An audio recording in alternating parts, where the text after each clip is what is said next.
let's throw it back to the 2010 NFL draft. Did you always know it was going to be the Eagles? No, I only met with them 15 minutes, man. That was at the combine and at that hotel where they had all the meetings at one point. But I think it's different, they said now. But yeah, I was just 15 minutes, Sean McDermott, and then it was Coach Reid.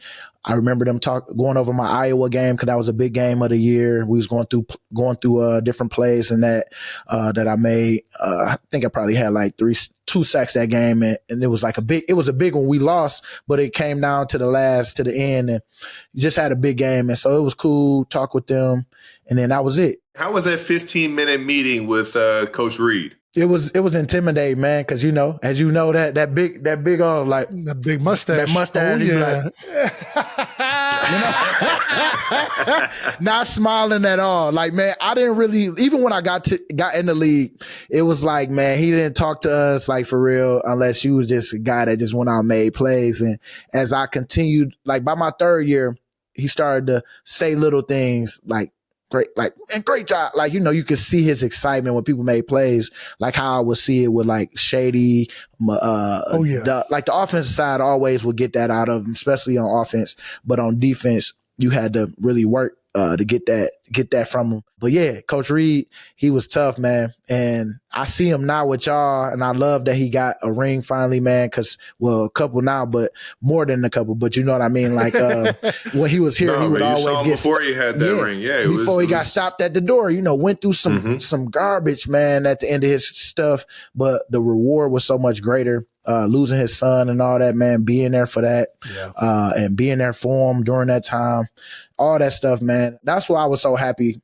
for him. We lost, but that's why I had to walk up on him and grab him at the end, because I had to pay the respect for one. I didn't want to run in that moment, because as much as I wanted to go to that locker room, boy, and not just dap people up, I had to eat it and be like, you know what, be a professional, man. Go out and give, because when your time comes, you're gonna want the same thing. And so went to talk to Coach, talk to you, talk to Frank Clark at the time, because he went to Michigan, and and I felt good, man. Even at that party, it made me feel a lot better talking it out with the team and what went wrong. And I hope you went to the party. If not, it's all good. But it just was refreshing after we talked about it, and it didn't feel so bad after we lost. But I was so happy for Coach Reid, though, man, because he, as you know, he's an A-list coach, man, and somebody that you're gonna miss when he gone.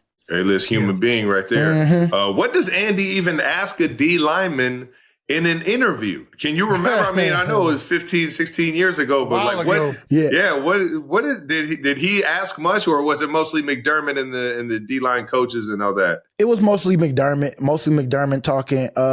Coach Reid just probably was just sitting back, just kind of watching.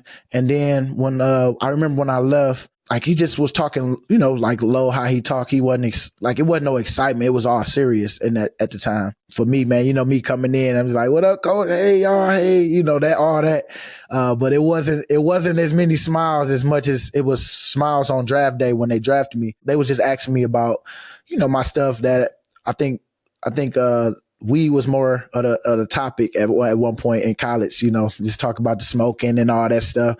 But I didn't really have no off the field stuff in college. It was, I think I had one disorderly conduct for my speakers in my car, stuff like that. I think that's what that's nothing. Just being disruptive. Like it was one of them I had to answer to. If I'm a coach, I like that. Yeah. All right, he's disruptive. Yeah, I need it. I know.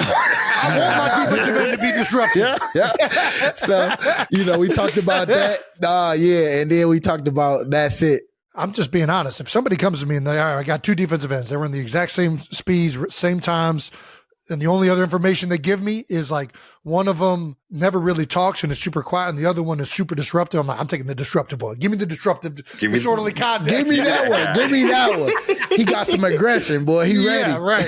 Yeah. Got a fire in his belly. I like it. Uh-huh. Oh man, you were already in the Eagles uniform. But what was your first impression of when Jason Kelce got on the team? First impression? Can you remember your first time being like, who the fuck is this guy? It was the entire season. Well, you know what? That hair. It's that hair. The hair at the time. He had the long hair. had the long hair. He wasn't he as had it flowing out the helmet. He had the cape on. He had the cape on. And then we had who we have? We had Mud, huh? Mud at that time. Howard Mudd. Yeah, Howard Mudd. Legend. Danny Watkins. Danny Watkins. The fire truck. Man. The firemen with the fire truck. Danny definitely was not at I mean, he was there more than he was playing football for real. I got much respect for Danny though. He used seriously. He used it, man. He used it.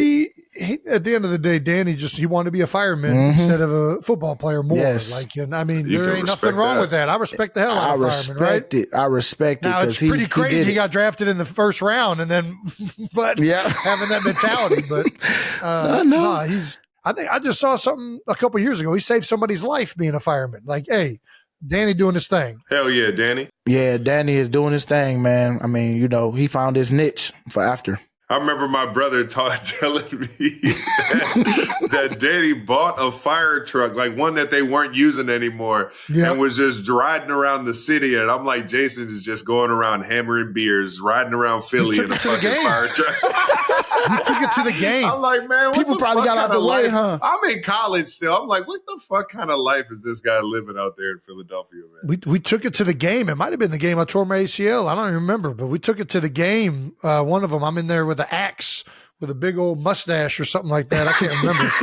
The photo's out there somewhere. You got a favorite Jason Kelce story from your time there? We all know about the trash cans and the helmets being thrown during practices and stuff. You got any good stuff outside of those? You know what?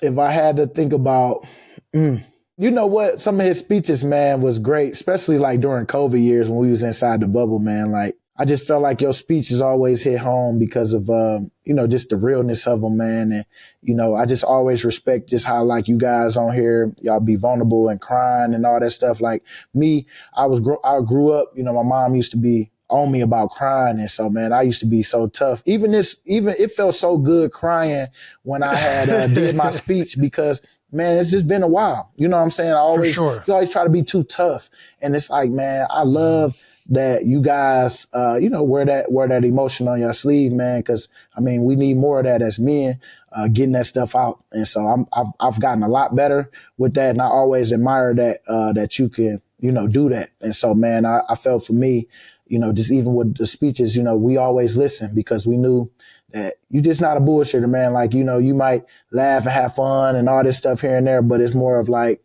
when you do get opening up and doing some stuff, man, it's always cool because you can tell that it means something to you. So that's what, just telling you my inspiration, your inspiration on how you inspired, just me on just like, man, how you can know your emotions, like, what I'm saying, and be okay with that.